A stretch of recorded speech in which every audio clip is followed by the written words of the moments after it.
All for that, and Dr. Ben Carson joins us now by phone. Dr. Carson, thank you so much for joining us this morning.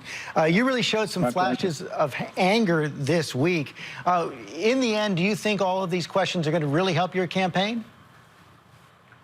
Yeah, because people are clearly able to see what's going on when I'm out in the public.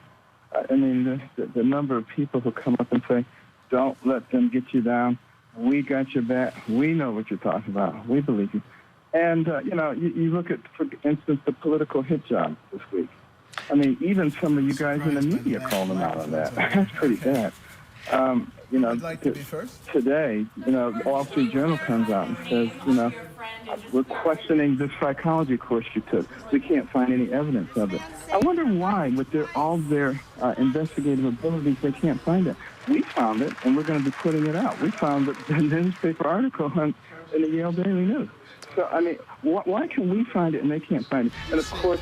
So explain that there. Dr. Carson, explain that, because the Wall Street Journal did say that there was this class where you were named the most honest student, but they couldn't find the name of the class or at any record of it at Yale. What exactly have you found?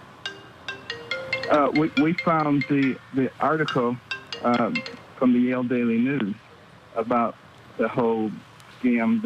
It wasn't a scam. It was a parody, and but we found it. And the course, I guess, was called Psychology 1.0. When you write a book with a co-writer, you say there was a class. A lot of times they'll put a number or something on it just to give it more meat. Obviously, decades later, I'm not going to remember the course number.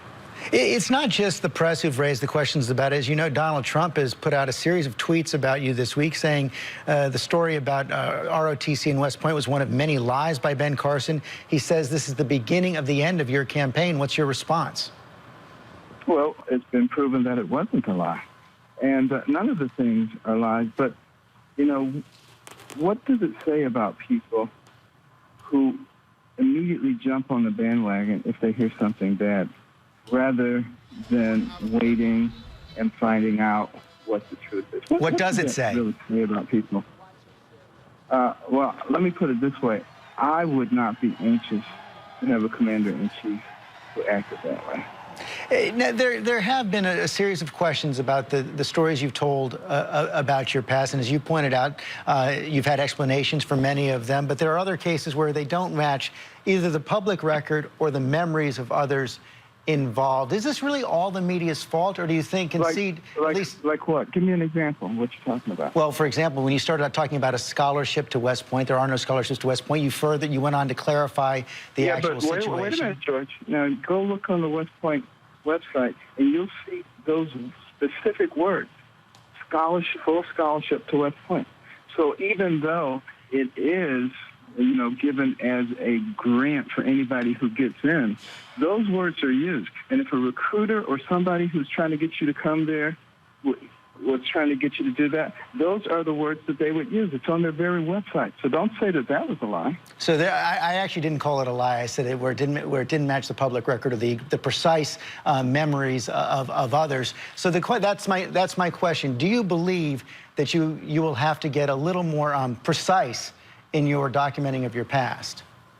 Well, show me somebody, even from your business, the media, who is 100% accurate in everything that they say that happened 40 or 50 years ago. Please show me that person, because I will sit at their knee and I will learn from them. So going forward, no changes in your campaign? Absolutely not. Our campaign is the same. We tell the truth. We deal with the issues. And, I'm not a politician. So, you're not going to find me acting like a politician. I don't do that. I am somebody who is extremely concerned about the direction of our nation and what is going to happen to us if we continue down this pathway.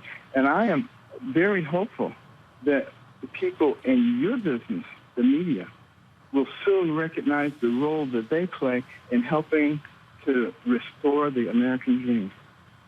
Dr. Carson, thanks for joining us this morning. Thank you, Judge. And joining us now, Donald Trump, also by